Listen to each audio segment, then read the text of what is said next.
Welcome and thank you for standing by. Currently all participants are in listen-only mode. Today's webinar is being recorded and the recording will be posted publicly. If you have any objections, you may disconnect at this time. Now I'd like to turn the call over to your host for today, Stacy Cochran McNeil. Welcome. Good afternoon, everyone, and welcome to today's webinar on navigating My Community Explorer. I am Stacy Cochran McNeil, and I am a data dissemination specialist here at the U.S. Census Bureau. I want to thank you for joining us today for the Exploring the Diversity of Census Bureau Data webinar series. This series, created by the Census Academy team here at the Census Bureau, is meant to assist the novice to intermediate data user. These webinars are a great opportunity for you to learn from our experts about how to access the Census Bureau data, tools, and resources. If you wish to follow along, take a moment to open an additional browser. You can register for any of these webinars by visiting census.gov/academy. Before I introduce today's speaker, let's go over a few important housekeeping rules.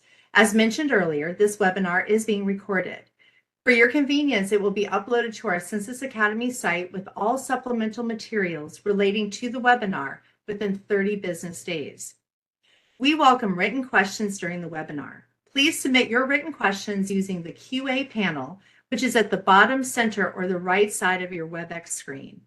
Please take a moment to locate that now. Once you've found the QA panel, make sure you choose All Panelists from the drop-down menu. This will ensure that we see your question.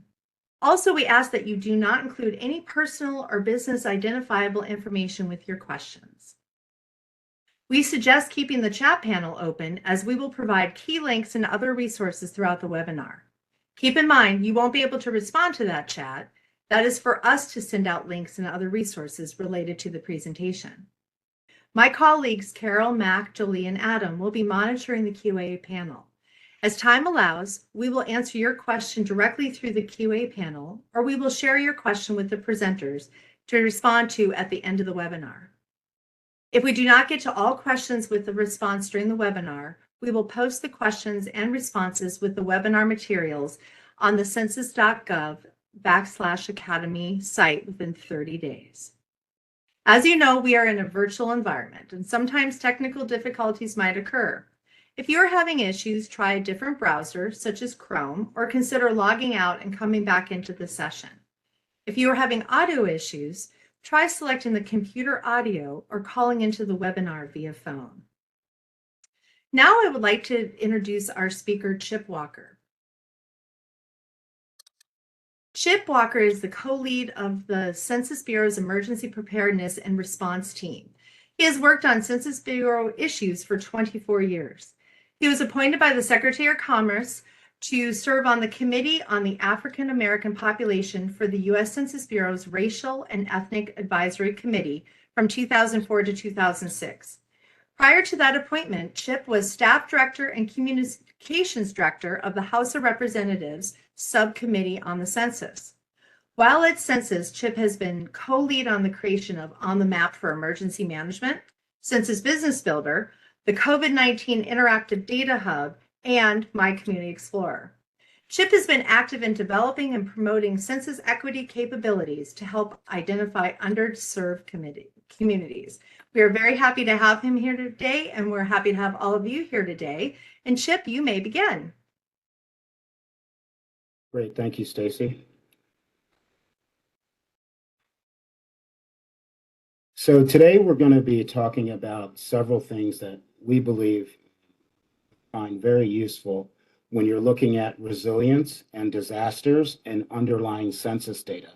So we'll be talking and doing a live demo of My Community Explorer, My Community Explorer for Puerto Rico, and lastly, we will look at the Census Bureau's Emergency Management Hub. Community resilience estimates. Community resilience estimates is a relatively new data product here at the Census Bureau with years of research behind it. And what it basically does, it allows you to look at the resilience of neighborhoods and communities in relationship to stresses or shocks such as a natural disaster or COVID. When CRE was first created, we were looking at a number of different vulnerability risk factors that people could have from the American Community Survey. So we're looking at people who live in poverty, people who live in single or zero caregiver households, unit level crowding. There's some type of communication barrier, like English is not spoken very well at home, age 65 years or older, no full-time employment in the household, disability, no health insurance, no vehicle access, or no broadband access. And when you look at these factors and they pile up on a particular person to where they have three or more, research shows that these people are very vulnerable to any type of stress or shock in their environment. After the CRE for COVID was created, the researchers went back and created a CRE for equity. When President Biden was first elected, he signed an executive order that required all federal agencies to make sure that any resources, whether it's granting or data, whatever the mission was, the mission focus was of the federal agency, they had to make sure that they sought out, found, and executed their mission into underserved communities. And the CRE for equity looks at a number of these factors which which help identify an underserved neighborhood. We also recently created the CRE for heat. Heat is the biggest weather-related killer of people in the United States in any given calendar year. And so extreme heat is another focus of the administration and a focus that the CRE team went to work on. And I will also be showing you how you can use the map to see potentially vulnerable communities to heat. And My Community Explorer is a data tool that we'll be spending a lot of time viewing, and I'll show you how to navigate and use it. And My Community Explorer is basically the intersection in a map-based tool of resilience and disasters.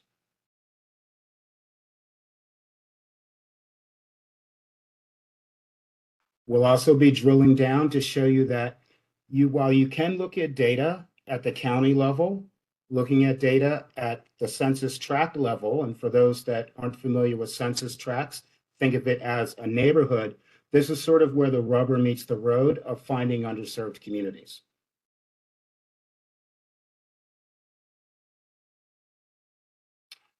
And here's a rendering of what we'll be looking at when we see the CRE for heat. And lastly, we'll be taking a look at the CRE for Puerto Rico. And before I start my demo, I'm going to stop sharing my video so I can just concentrate on the map. Go ahead and share my screen here. So you should be seeing the intro screen for My Community Explorer. Yes, we see that.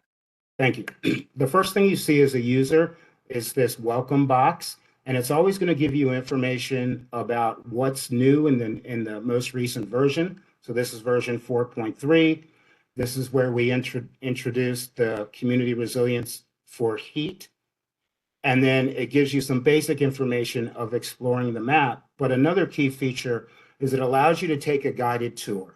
So you can just click on this button and it starts a guided tour, and it goes through 16 different slides. Some of them are actually interactive in nature, where they'll show you pop-down boxes and things that you can do to modify your view of the map. So I'm going to go ahead and close out of this here, since I will be giving you the tour. So this is obviously a map of the United States. And we have a number of different emergency management layers that are turned on load. So we have things like hurricanes and cyclones. Currently, there are none threatening the United States. But if we looked at this yesterday, we would have seen Hurricane Francine, and you would have been able to track it on this map all the way to its impact on the Gulf Coast. And we'll talk about that in a little more detail. These things that look like fire or flames, that's exactly what they are. These are all the current wildfires that are ongoing in the United States at this time. These ones that are the red flame inside the yellow, it means they've been designated a wildfire within the past 24 hours. obviously there is a lot going on with regards to wildfires throughout the country. I will just show you briefly the layers that we have in here that you may be interested in for emergency management. This is the layers box, and this is where you turn on and off any layers that you're interested in. So we have in here hurricanes and cyclones, current wildfires, weathers, watches, and warnings. This is where extreme heat or flooding and things like that the nation is being warned about by that particular agency. That's where this feed comes from. We have air quality and smoke. We have earthquakes, and we have storm surge risk. And then, as I'll show you, we have the ability to look at FEMA declared disasters by county. So those are when there's a severe enough disaster, the county requests an emergency declaration. FEMA makes a recommendation to the president, and when the president signs that emergency declaration, that becomes a FEMA declared disaster. And depending on the level of the declaration will depend on the type and amount of assistance that FEMA will provide. We also have the ability to divide the map up by FEMA region just by opening up that eye, and the map will divide the country into the 10 FEMA regions. And then if, for example, if I were to turn on the FEMA declarations, now we're going to see all the counties that have been declared a presidential disaster in the past year. And so sometimes when you're going back and you want a disaster maybe has passed, but if it was severe enough to get a presidential declaration, then you can go back and look at it.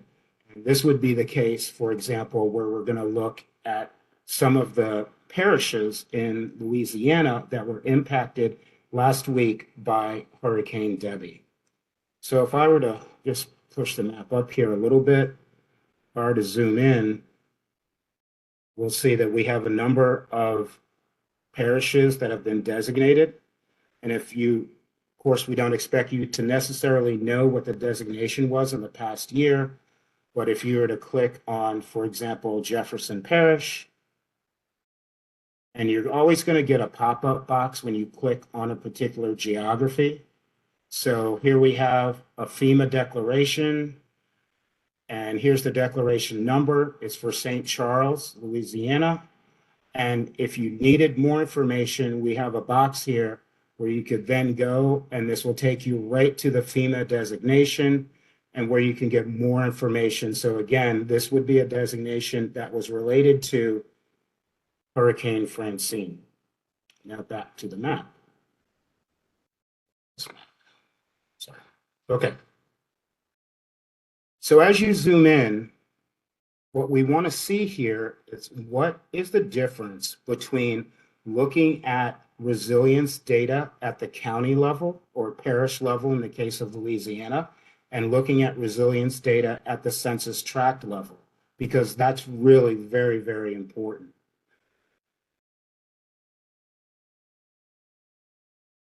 So if I were to, let's see.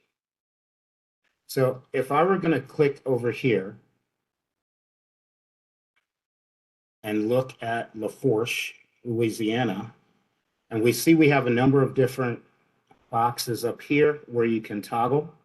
So if I were to go over one, we see that this is census tract 210. We see that 25% of the residents in that social tract have 3 or more of those vulnerabilities that I showed you earlier. So that could be maybe they don't speak English very well at home, maybe there's a disability, maybe there's a situation where they're 65 and over, or they don't have access to a vehicle. And these are the risk factors or the components of social vulnerability that when they compound upon someone, it makes them at more risk for a poor outcome. Let's see what else we have. We click on another one, we see these are some of the components and the individual American Community Survey data where these components come from. So we can see that 25% approximately of the population in this census tract or neighborhood had income below the poverty level in the past 12 months. We see 56% have a broadband subscription. I can tell you, and I'll show you some examples, that is extremely low, extremely low. We see 70% of the population over 25 are high school graduates or higher. And we see almost 2% of the population speak English less than very well, and approximately 14% of the population is 65 and over. And we'll look at some of these other factors in a little more detail in just a second. So that is really important to look at, because when you look at county level data or parish level data, you will often find that the wealthier parts of the county wash out the poorer parts of the county, or the less resilient parts, because of the wealth in certain areas. And so being able to drill down to the census tract level or the neighborhood level is fundamental to being able to provide services and to understanding where these at-risk neighborhoods are actually located. One thing that you can continue to do here is to continue to pan the map. And there's some other things that you can do. If you come over here to these boxes, we will see that Louisiana has been selected. If I click on Louisiana and I come over here to this second box, we were in Lafourche Parish, and I click on that. It opens up a whole new source of data for us in these data tabs in the bottom left. We are on the interactive map right now, but we have 4 other profiles that we can provide the user. So this profile is building as we speak. So this is the economic profile for this particular parish. This is a Gini index. It's a measure of income inequality. The closer to 0 this measure is, means that it's the closer to total income equality. And the closer to 1 this number gets, means that it's total income inequality. That being said, I will caution you that you have to know a little bit about the area that you're observing, because some areas that are extremely poor throughout the entire county or parish will look like there's a great deal of income equality, but that's because everybody could be close to poverty. And so you just have to know a little bit about the area that you're looking at to understand the context of the Gini index. Then we have household income below poverty, household income under $75,000.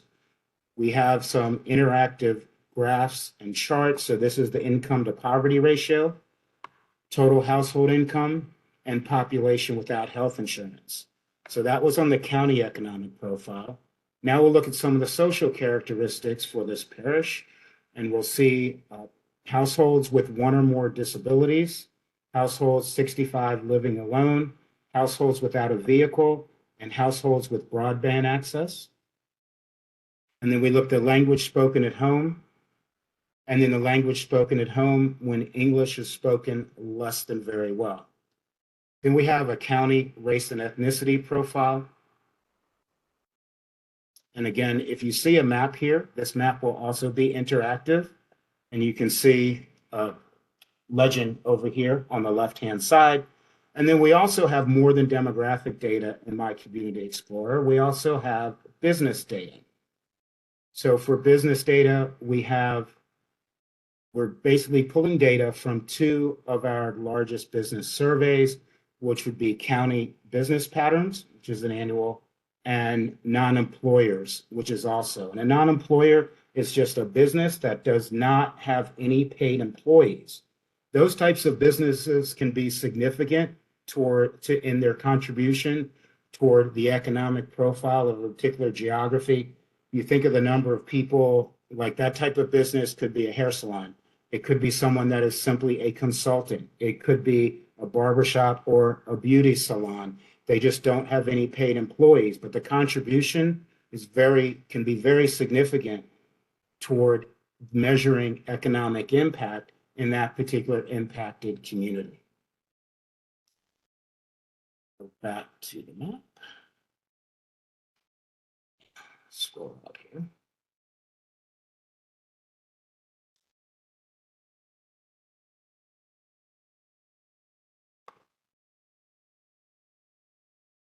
So one way that I wanted to show you how some of these impacts can happen, I'm going to go back to this data layer here where we have the layers.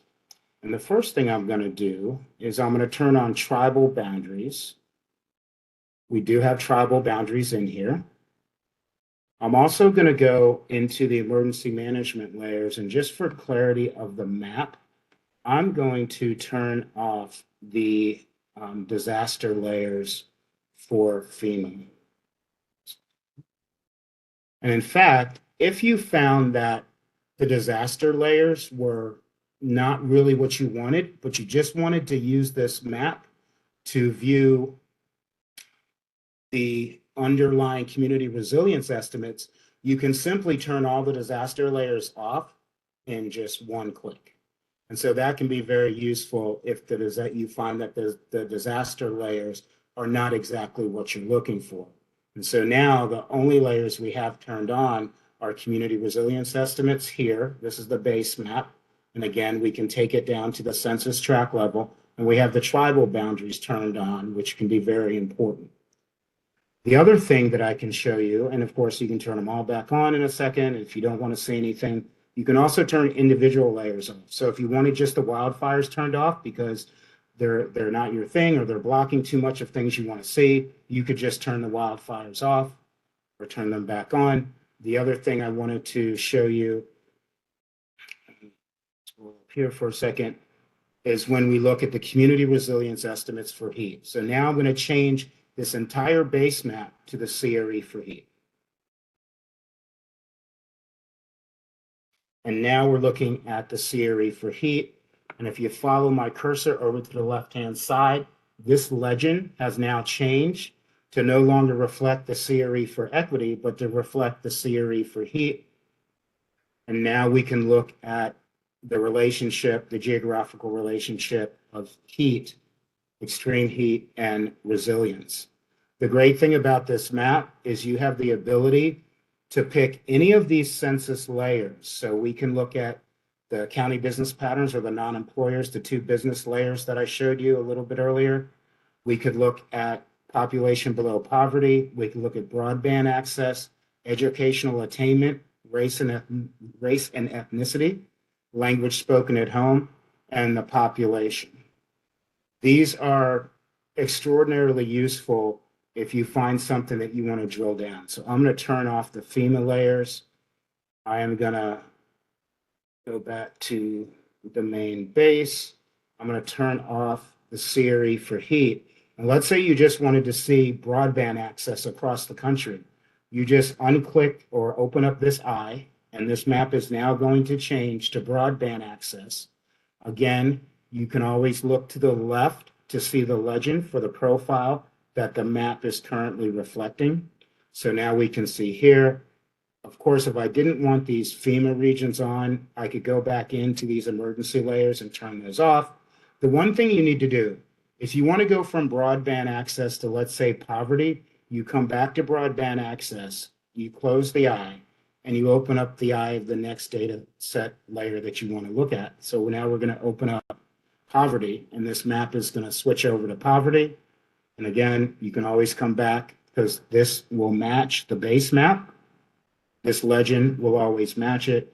When you're looking at the emergency management layers, you can find them in this legend here.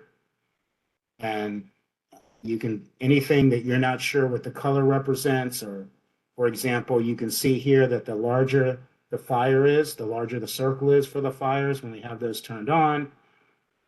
We have air quality in here, and I can tell you that last week when it was extremely hot, this map, not only were there tons of fires, there was a lot of extreme heat and a lot of unhealthy air, and you could see this all represented on this map with these live feeds that we take in. What I want to do now is I want to go back to the CRE, and I want to show you that up here in Michigan, we recently met with the Michigan Office of Emergency Preparedness, and they had a number of different counties that had been declared disasters from floods. And what we were able to show them is how you can use CRE to understand, better understanding of why it would be important to be able to drill down. So if I were to click on Monroe County,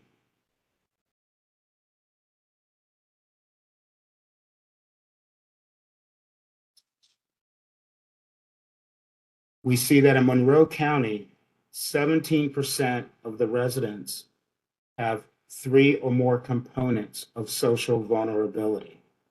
So that number is not as useful, but it's not as useful as another number that I can show you. Was if we drill in to Monroe County and we start to see some places pop up, and we get down to some census tract level data. And once you really get down to the census tract layer, the tract numbers will actually begin to appear for you.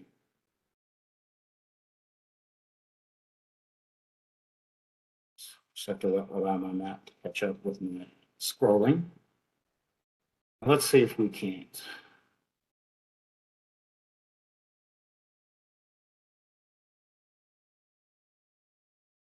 Here's that my map is frozen. Oh, there we go. On the left now. Great. So now we can see some census tract data.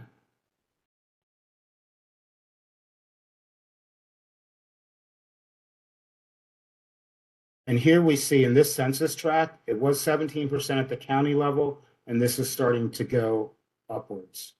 And you can pan and zoom the map, and this is extremely helpful in finding areas where, wow, we might have something. I've seen parts of the country where at the county level, it might be 10%, and you find census tracts where it's 60% or even greater than that.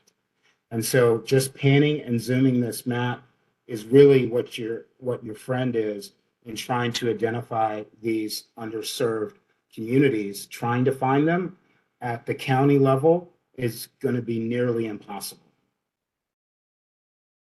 Other features of this tool. Currently, I will say, if there's been any questions in the chat, we do not have a print feature in order to allow users to print the data. But I can assure you that we are actively working on that, and hopefully we will have something this fall. It is definitely a work in progress and something that is a very high priority for us to get added to this tool. This tool is developed on an ongoing or agile development process. So what you're seeing at now is not what you would have seen a year ago or even 18 months ago. As we continue to solicit user feedback, both from the government level, the state and local level, and users like yourselves on things that we can do to improve this and make it a better tool for the users. Another tool that we have is My Community Explorer for Puerto Rico. The users can get to that tool in a number of different ways. In that pop-up box that we saw in the beginning, on the bottom of that pop-up box, you could go right from that pop-up box to My Community Explorer for Puerto Rico. You can get to My Community Explorer for Puerto Rico by clicking on this link here. And in this map, which I already have scrolled out, you could go here and click on Puerto Rico, and it's going to launch a box, and then you click on the link. Some people ask, why is Puerto Rico not part of the mainland version where you just zoom into Puerto Rico like you do here? We were intentional in making that decision. Part of it is because the data variables used to calculate resilience for Puerto Rico are not the same as the data variables used in My Community Explorer mainland. The reason why is, for example, if you think of English not being your first language, that's a variable here when we talk about English not spoken very well at home.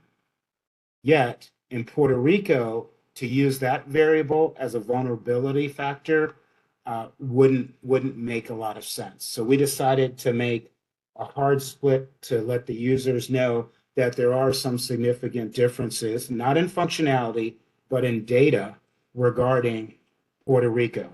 Puerto Rico also uses what is called the Puerto Rico Community Survey, not the American Community Survey.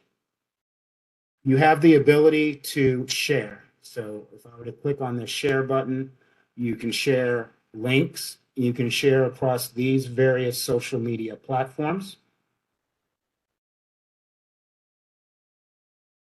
You have the ability to look at data and tables coming from census, where you enter geography here, and you will get a deeper dive into that particular geography's data. We have data sources. So all the sources of every single data set, whether it comes from census or whether it comes from outside the Census Bureau, like these emergency management feeds that come in for types of disasters, we reference all of the different data sources here and allow you to go and look, or maybe yourself, you might want to retrieve that data service. These live feeds that we get, they are what are known as REST services, and they are available to the public. So you could pull in feeds that show you where wildfires are, or where flooding is, or where extreme heat is. So we go across the top. This is a really important box here. It's the About tab. It does a lot of things. It'll take you back to the guided tour if you need to. It gives you more information about the data. It also has a video demo, which we are in the process of updating. It also has use cases, and we're going to update those as well as we try to keep our videos and everything up to date with the current user experience for the data tool. And here's release notes. So we just released on August 6th, version 4.3. This will tell you what's new and what has been changed. Sometimes it's a new data set or an updated data set, and other times it's just a simple tweaking to the functionality to make something more user-friendly. You can go to the demo as well, and people frequently have questions about community resilience estimates. And so there's a CRE frequently asked questions that will take you into census.gov and some of the questions that are being asked about community resilience estimates. You'll also see some links to the key data sets and things that we're talking about here in the tool. Here, if you want to quickly, for example, this bookmark feature, go to Hawaii, you would just click it, and the map will automatically pan for you to Hawaii. And if you wanted to go to Alaska, it'll also take you very quickly to Alaska, so we can see some of the things that are happening here in Alaska without having the user to fully pan the map. We also, this is a legend that'll tell you what you're looking at right now. So if this legend over here isn't eye-catchy enough for you and you want something that's a little more prominent on your screen, you can pull down the legend here. Again, this is the layer box, which is really your key functionality box of turning on and off and customizing this map to what it is that you want to look, what you want to view. And this is a new feature that we've recently added, and I'm just going to do this back on the mainland or the lower 48. Just going to zoom out a little bit. And this allows you to change what features you're seeing on the map, or what we call the base map, not the layers, but the base map. So for example, if you wanted OpenStreetMap, you could just click on this map. And now we're going to get a whole new layer of streets and highways and things of that nature added on here. An OpenStreetMap is pretty interesting because it even shows you, go back down if I can do this fairly quickly here. It'll even show you, if you zoom in far enough to Maryland, it'll show you the bridge missing from the Baltimore bridge collapse. And so there's a number of different base maps here, which you can turn on to change the map or not have any of them turned on. So there's just some really great features here and different imagery, dark gray canvas, and things that you might think as a user will be easier and more useful for you to use this tool. So here's My Community Explorer for Puerto Rico. Again, you have a brief intro telling you about the version number. You can also take a guided tour like I was showing you before. You can skip the tour, same thing as closing out, and we see Puerto Rico. We actually see that we have some wildfires active in parts of Puerto Rico. We take this down to the municipio level, and you can also take this down to the census tract level.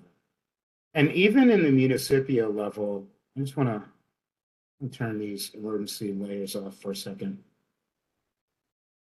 Because even in an area, if you notice when we were looking at the mainland map, so a municipio is sort of a county equivalent, but for Puerto Rico, we saw that there were some counties that were blue, which meant that a higher percentage of the population didn't have any of those components of social vulnerability that I mentioned earlier. Contrast that to Puerto Rico, where there are no blue municipios. But even in a municipio that is at high risk, like this one here, let's just see what we have. So we see this municipio, 48% of the population has 3 or more components of social vulnerability. That being said, if I were to drill in to that municipio, sorry, I'm having issues here, but when you drill in, even in these higher municipios, you will find census tracts that are even higher than that. Connectivity issues. So if you just continue to drill in, you'll find extremely high tract level data for some of these already high municipios. And it can go up to well over 60% at the census tract level. So that exploring and the ability to zoom in the map and the ability to see census data at a very, very localized level, like a neighborhood level, is so important to being able to understand the resilience of neighborhoods and identifying these underserved communities.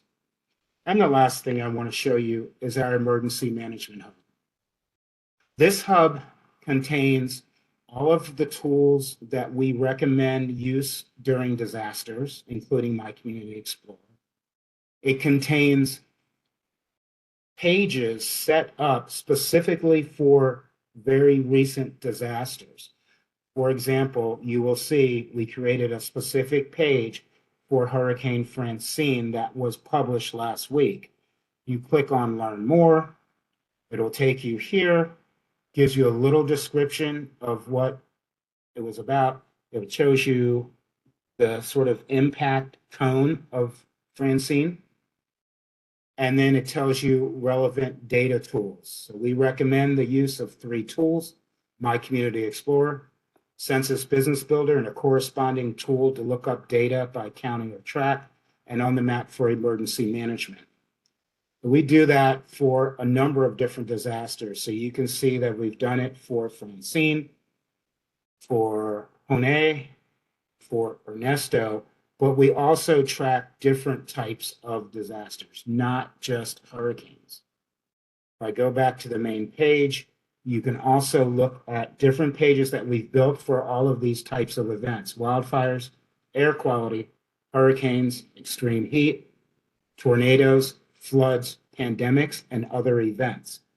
Other events is the one that I touched on briefly. That's the Key Bridge collapse. So for the Key Bridge collapse, we produced some data and we have our data tools, but we also have some additional resources. We have an America Counts story talking about these resources, but we looked at annual imports and exports through the Port of Baltimore, which was closed for a while, and there was certainly some type of impact.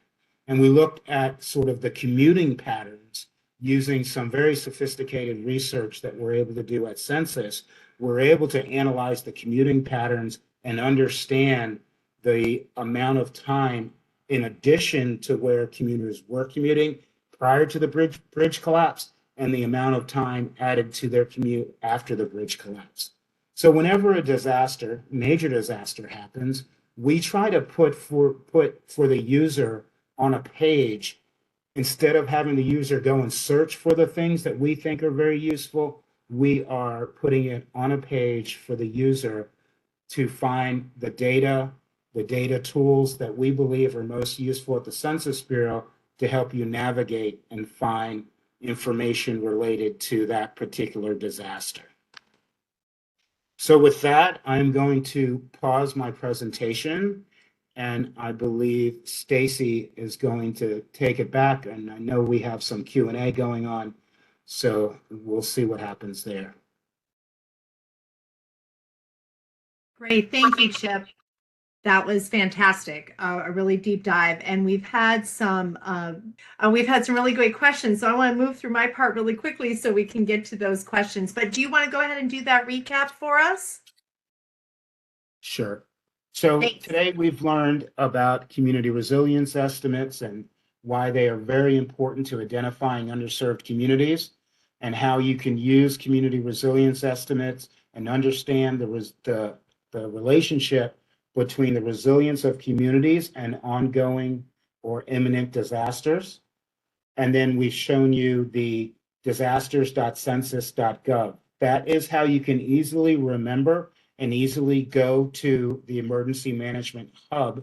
You can get to it through census.gov, search topics, and hit emergency management or preparedness, or simply go in any browser and enter disasters.census.gov, and it will take you right to the emergency management hub. Great. Thank you, Chip. So if you do have any questions about what Chip showed today, My Community Explorer, Community Resilience Estimates, the Emergency Management Hub, please contact the ewd.outreach@census.gov for any of those questions that you may have. And I know in the chat there were really great questions because I think it got everyone's brain thinking about how they could really use this tool.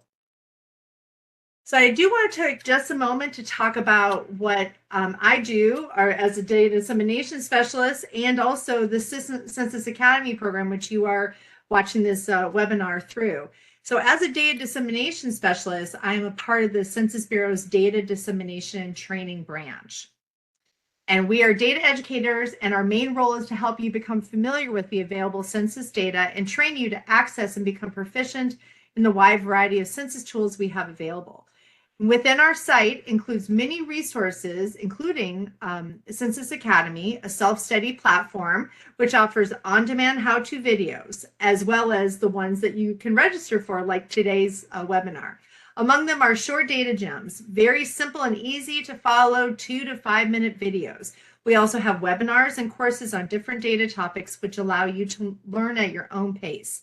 You can view all of these resources at census.gov/academy. You can also use the QR code in this slide to to subscribe to the Census Academy for updated information and course offerings. Of course, we also offer in-person and virtual trainings for your organization. These allow for more interaction and are personalized for your organization's unique data needs. We offer these webinar data training all for free, and you can to request a training, you can contact us at that census.askdata@census.gov, which is on the slide here. So let's go ahead and move to questions. So Carol, are there any questions that you would like to have Chip answer at this time? Yes, we've had several really in-depth questions, really good feedback from our audience today, and I want to thank you for contributing these. Let me just get back to, okay. How do these measures of social vulnerability compare with CEJST and EJ screens? Do you know what those initials are about? White House A little data? bit. So there, I can tell you this. The CDC has what's called components of social vulnerability. I believe that's what they call it. Social Vulnerability Index, the SVI. And a number of data tools have ingested that. And the SVI came out before Census created the Community Resilience Estimate. They have some similarities and one major difference. They both use data from the American Community Survey.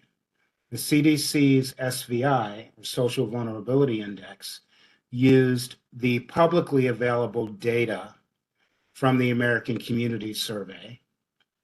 And here's where the big difference comes, in that the Census Bureau used the American Community Survey data as well, but we were able to use the micro level or person level data, where as it gets aggregated up for public release so that we can never, or anyone in the public can never identify an individual, a household, or even a business for that matter.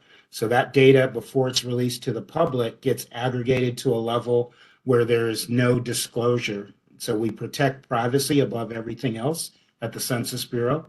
That's top number one that we always try and do. But what we are able to do within a secure infrastructure at the Census Bureau is the CRE team was able to conduct their research on the person level data. And what does that mean? It means that at lower levels of geography, such as the census tract level, we were able to have smaller margins of error. So when you see plus or minus 10% or plus or minus 2% or whatever the plus or minus is, because we used the micro level data for the community resilience estimates, we were able to get a little more accuracy, sometimes a lot more accuracy, at a lower level of geography. Very good. Thank you very much. Another good question for the group. Can these profiles be saved and then linked from another web page, or is it just for local data? Can profiles be saved? So they can, and so they, linked? there is not a feature right now to bookmark. Let's say you're looking at something and you've looked at a profile and you've zoomed in the map and you're looking at a county, you're looking at a census tract, and you would like to share that with someone. Unfortunately, at this time, we are unable to bookmark anything that you're looking at. So even if you might see a string going across your browser and you were to copy that and send it to someone, what it would ultimately do when they clicked on that is it would take them to the very beginning with the map and the intro box.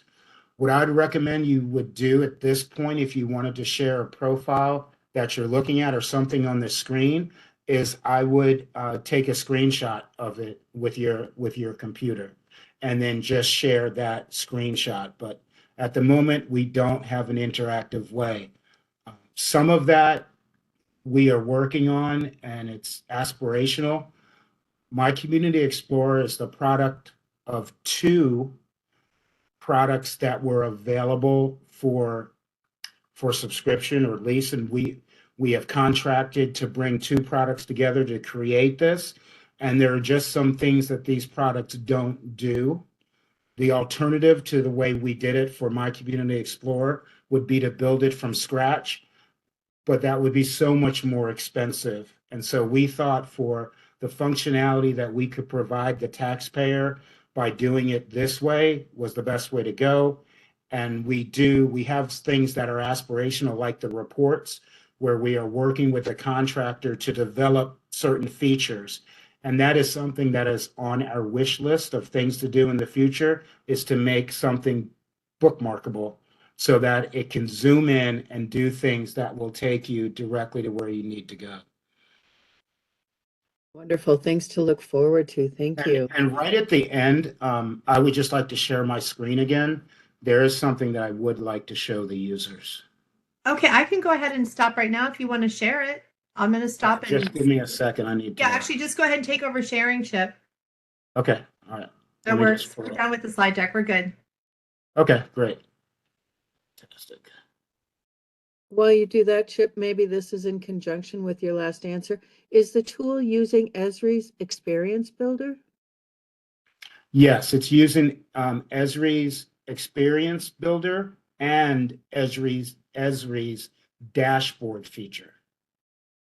So it's using multiple features from Esri, which have some ability to customize, but not fully customizable as if you were building the code completely from scratch. So let me share my screen here. So here we're looking at Fairfax County, Virginia. So kind of caught up in drilling in and drilling down to track level data that there's a really cool feature that we were able to build in to this tool. So we have another tool at Census, which is extremely dynamic. It's called Census Business Builder. It was also built by Esri, but unlike My Community Explorer, it was not a COTS product or commercial off the shelf. It was built from code line one from scratch. And so it does have some neat features in it that we're unable to do in this tool. But what you can do, I'm clicking on Fairfax County in Virginia right now. And from right here, where we're looking at this screen, you may notice a link up here at the top called View Detailed Report. And if I click on that link, it's doing something pretty cool. It's now gone into Census Business Builder. It has entered your geography, and it is in the process of building a report. And when the report builds, it will, I apologize, my browser's very sluggish today. It's teleworking. But it will build a report. So you can click on either any of those boxes that pop up, and you're looking at census county level data or census tract level data. There's a blue line at the top that's a hyperlink, and it will take So we're that not geography. seeing that, Chip. If you Yes, could. I know. Oh, okay. It's Sorry. my Okay, computer. great. Thank you. My computer, it's Yeah. not picking it up for some reason. It's just taking Okay. its sweet time. Yeah, So, gotcha. I gotcha. Thank you. um, There we go. I'll see if it no, yeah, but that's not it. It's Oh, the just Census Business Builder. Gotcha. yeah, Okay. Census Yeah. Business Builder. I think it's my computer and my bandwidth. So, oh, here it comes. Okay, there we go. Well, it's my computer sending it incorrectly. So, but that's a great feature. So you can see this link here, or if I were to drill into the census tract level and open up the box, you'll see View Detailed Report link via Census Business Builder, and you should be able to capture that. And it will give you over 100 more data variables that allow you to look at even more information than you can see here in My Community Explorer. Awesome. And do these tools cover U.S. Territories? They do not. Um, They do not. Okay. Just, Only the Commonwealth of Puerto Rico. oh, okay, very good. Thank you. Back up. We do have data at the Census Bureau on the U.S. territories.